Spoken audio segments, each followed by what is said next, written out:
time member of the assembly demo parties in Finland. I think is it still the largest demo scene festival in the Well, world? it's sort of. I mean, it's not pure demo scene, of course. It has a lot of people sitting in halls playing LAN games, and that's fine.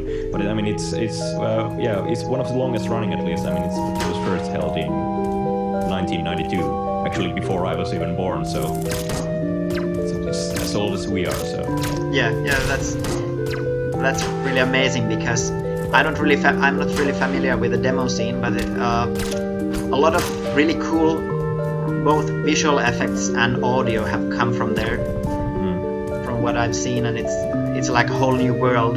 I've been concentrating on games, but it's always interesting to see what people figure out in those circles, because sometimes they also affect what I'm working on, and they can bring some new ideas.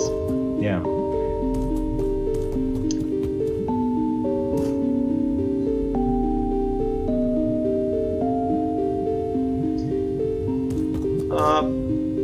Brit is asking if I'm going to show the game at some other festivals.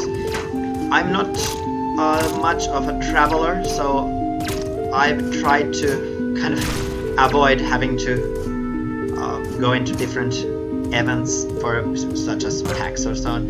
But now that the game's actually coming out, I think I must kind of get better at that. So we'll see what happens, but hopefully the game might be shown off in Indicate, for example. I'm definitely going to submit it to IGF next year, because it would be really cool to get it there. I was asked what program I use for the music. I'm using Renoise. It's a tracker program. It's quite different probably from what you're used to when it comes to music making. But I just use trackers since I was, I think, 11 years old.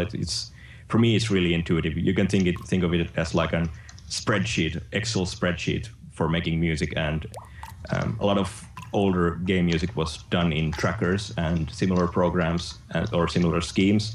And well, it's not the same, because of course these are like streamed OGG files, but I think it might give a sort of a similar old school feel to it, because the tool I use, you can of course make any kind of music for it, and I actually make really quite different music than from what you hear in this game. But yeah.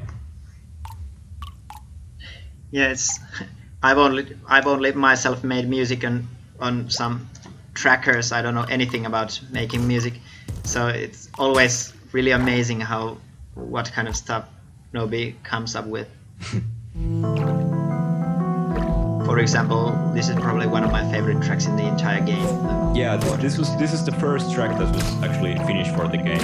Of course, I made some earlier tracks that didn't make it, but this was the first one that did make it, and this was the track that convinced me that now I got the sound. Now I know what the game needs to sound like, and this I developed a lot of the instruments you hear in this track, and then reused it in the other tracks to keep it like consistent and so on.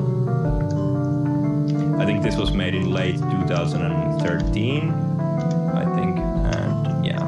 Yeah, it's hard to remember. I pretty much made a version that was 90% similar sounding, like the one you hear in the final version, and I made it in one sitting, one evening, and then just fine-tune it afterwards. Usually when I like get the correct idea, then I can just write it like straight off. It's easy when you get the proper first building blocks. Yeah.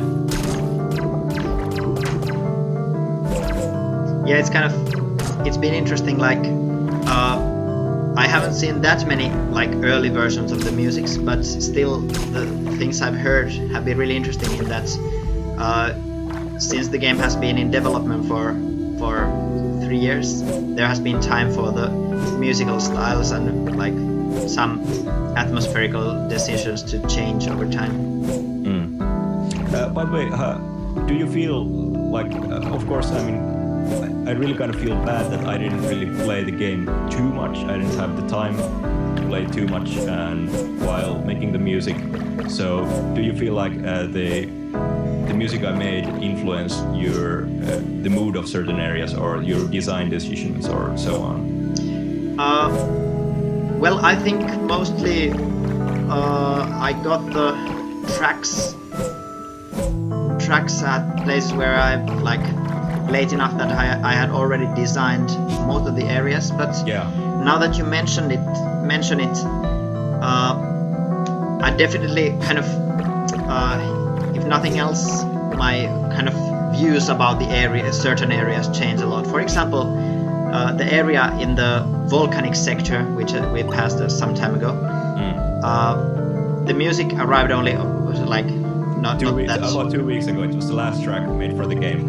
Yeah, but still, the music was very different from what I had kind of thought. So yeah, it's the same for me actually. But I actually wrote, I think, overall like 5 different versions for that area. I mean, I didn't finish them, but I made like these 5 shorter stems. And when that last one was the last one I made, that one was like, okay, this sounds good. I mean, let's just then I just gave it to you like, try if this fits, and yeah, you seem to like it. Yeah, it's very different, and well, since I had already at that point realized that like the game benefits from the soundtrack being very different from your kind of generic Metroidvania soundtrack, so it felt really cool. Like,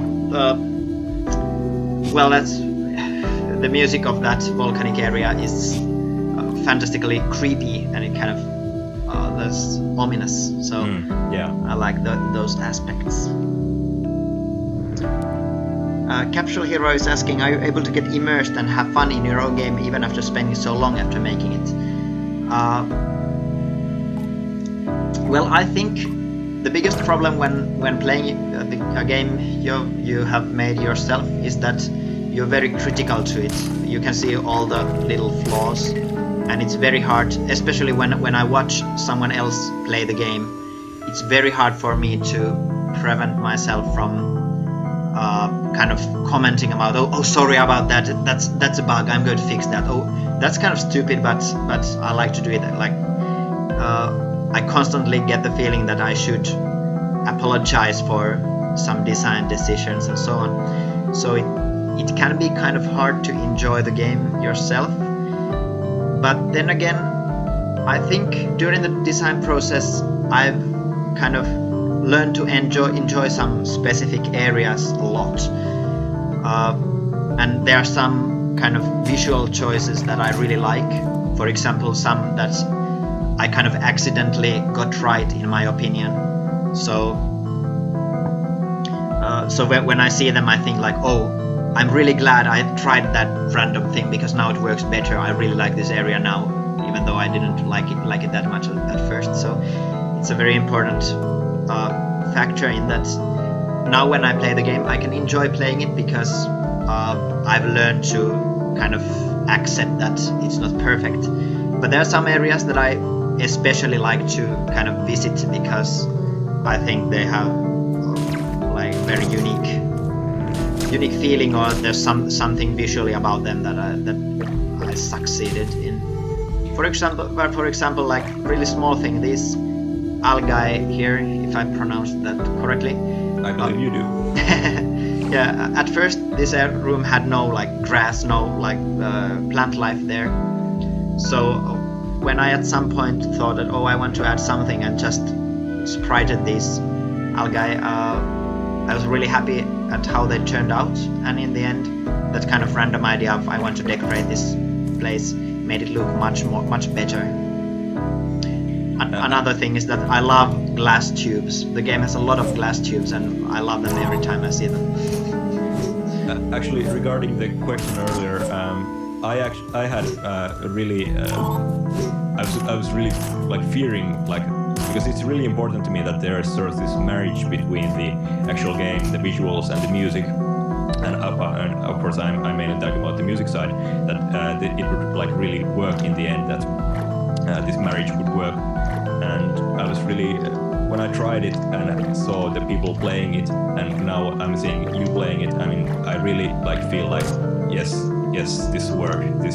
We succeeded in making this feel like a whole, that it doesn't feel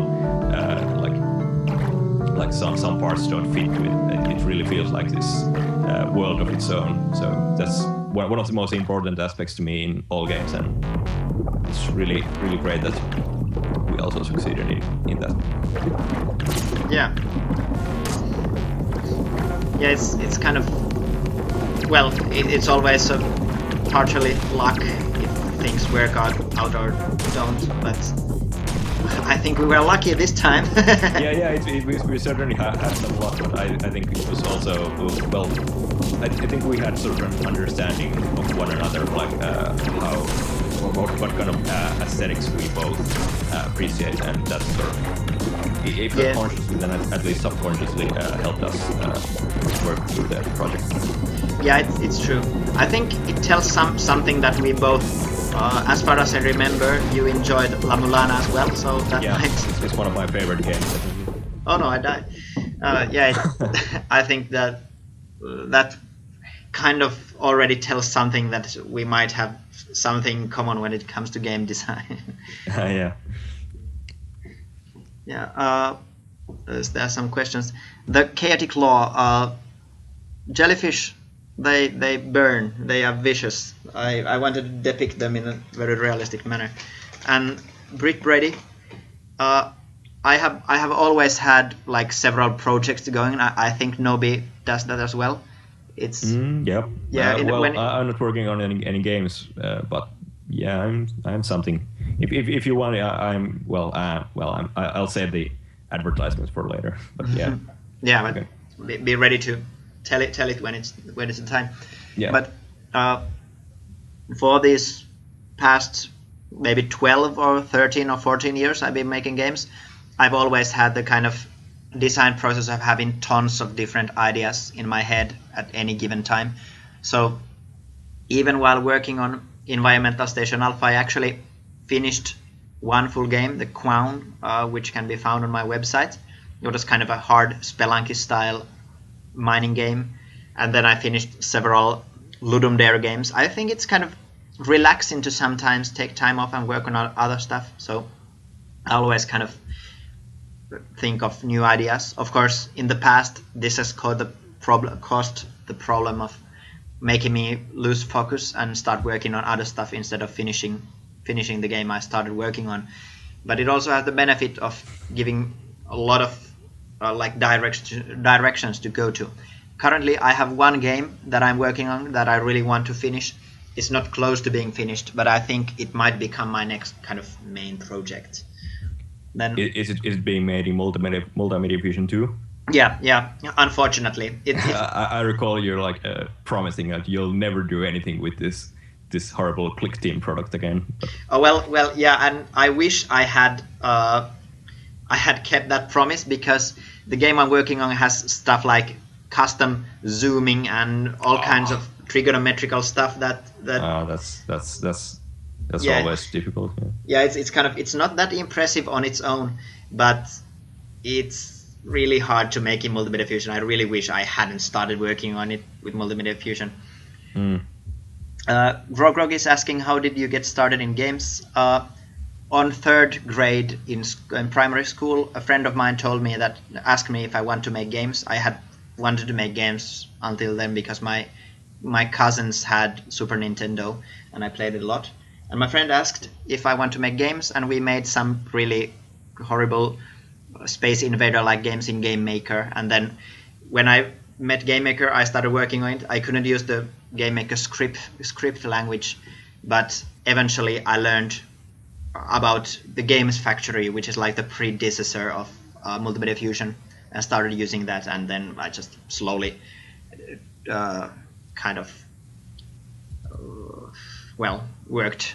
worked on it and learned to be better, and slowly got confident enough to make my first full game. Yeah, Finland had quite a big T-Games Factory and ClickTeam, like this scene going on with young people around those times. Yeah. We will actually both part of it. I never finished any of my games, but yeah, you got quite a bit of acclaim for yourself. Oh well, actually, I kind of missed like in 2000 and maybe 3 or 4 and 5. There was this huge scene of Finnish teenagers or teens making games using the Games Factory. They all made a Pokemon clone. Most of them made like Mario clones and so on. It was really like, there were a lot of games, a lot of game developers. They all had their own websites, and then it slowly, as the teenagers grew older, they died off. But it inspired me a lot, and it was a really interesting phase of the Finnish indie game scene, if you can consider it part of that. Yeah, I mean, most of the games were really crummy. Maybe like 1% of them were like actually playable, or even less. But I mean, you did meet a lot of great people. I mean, most of the friends I'm currently like really friends with, including you, I did meet somehow through that scene. So yeah, I think we met at first because I thought you had ripped graphics off from some other game. Yes, I remember it, and it's really interesting.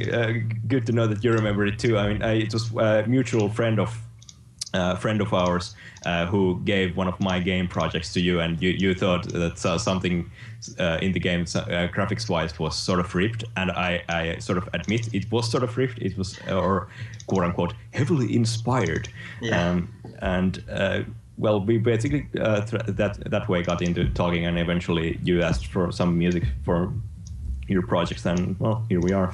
Yeah, it's one of those weird stories of like randomly getting to know each other. Yeah. Okay. Yeah. All the teenagers grew up. They became adults. Their teenagerhood died, but not the actual people. But I'm now going to show off for a couple of minutes my that project of mine I've been working on. It doesn't have any music or any sound effects yet, but since I don't want to spoil Environmental Station Alpha any further, I'll just show that off, and then hopefully we'll get the kind of the stream finished with that. Oh, actually, I've forgotten totally that competition I was supposed to hold here, but well, I don't have any ideas how to what kind of a competition I should, or key giveaway I should do, but let's say that oh well, I'll the first just 3 people who can guess the number you're thinking. yeah, between 1 and 9 billion. Yeah, you're the psychologist. Just pick your range correctly and use it to your advantage. Yeah. Moxmo, sorry, it's not Massian 2. Let's show it off, shall we? Just a moment. I need to set up the capture program to work properly.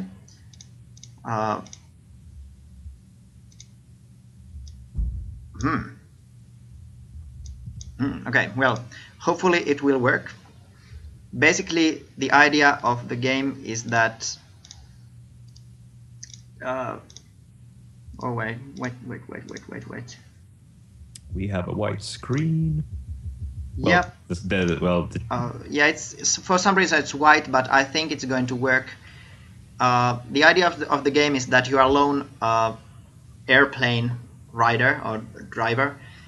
Oh well, not alone. You have a friend who actually drives the plane, and you are the one who is supposed to fight these huge flying snakes that inhabit the skies of the game's world.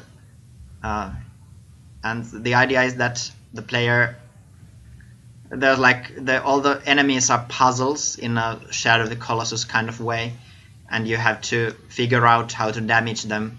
And then eventually, when you get the chance, you have to jump off the airplane and kind of set up bombs on the snakes to destroy them. That sounds kind of stupid when told like that, but hopefully the actual game footage. Okay, I'm now seeing it, and seriously, you made this? If you don't mind, looks fucking cool. Thanks. How did you make that like three-dimensional rotation of the plane? Is it like a lot of animation frames or? It's actually like the plane is made of several parts, and I just kind of scale the parts. It's all like fake. There's no actual 3D. I'm just faking it. Yeah. Well, it's multiplayer fusion. You have to fake it, but holy shit! I mean, seriously, dude. Thanks. This is amazing. Yeah. As you can see, the parallax background is bugging right now, but I'm pretty happy with it right now. I'm having some trouble with the control scene, but I think this might have potential to be my next kind of big game. But it's so early still that I'm not going to like officially announce it until I'm totally sure that I can finish it. But I wanted to show it to you people because you people are cool. You came to watch the stream. Here you can see me actually, if I can manage it, you can see me jumping on board that snake. It's kind of hard because the control scheme is kind of bad. Oh yeah, there we go. So now I'm latched on the snake. I can't do anything. I can just drop off, and then the airplane will catch me. Then I'll return. But yeah, I'm pretty happy with it right now. But there will probably be some horrible bugs because of multimedia fusion. But until then.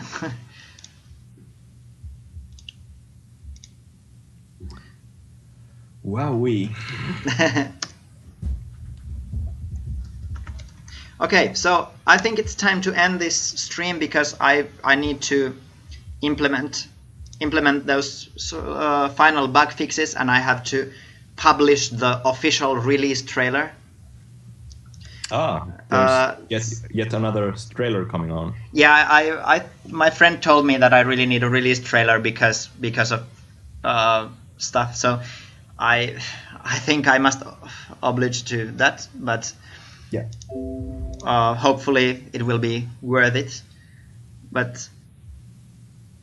And yeah, Moxmo is right. It's like I like the looks of the game, but it's still unclear if I can actually make it fun to play. But well, we'll see eventually.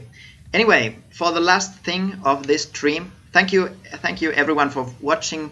Sorry, Nobi, for talking so much. No. I felt like I talked perhaps too much. If I can, one more thing. If you want to follow me on Twitter, I'll post the link there. But well, I'm not really active on it. But if you want, they'll go follow me or whatever. Yeah. Also remember that Nobi has also SoundCloud account where you can hear his. Yeah, there's the SoundCloud links are on the Twitter as well, and I think everything relevant. So yeah. Yeah. So he makes really good music, and not only stuff like the stuff in Environmental Station Alpha, like really varying genres. So make sure to listen to them. So the last thing for me is to have that key giveaway competition. So yeah, I'm really good at this kind of stuff. So the thing I'm going to do is that I'm going to paste 2 Steam keys in the stream chat, and the first person to redeem them is going to get them. So be ready. Here comes the first one.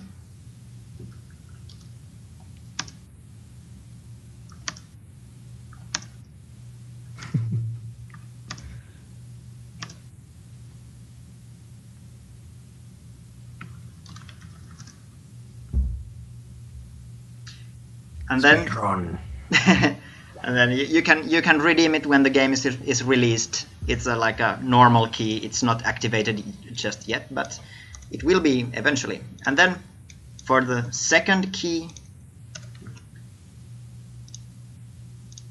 okay, so second key, I forget that there's a delay, so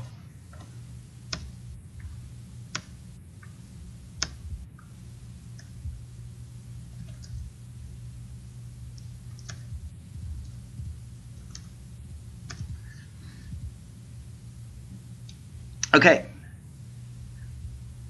there we go.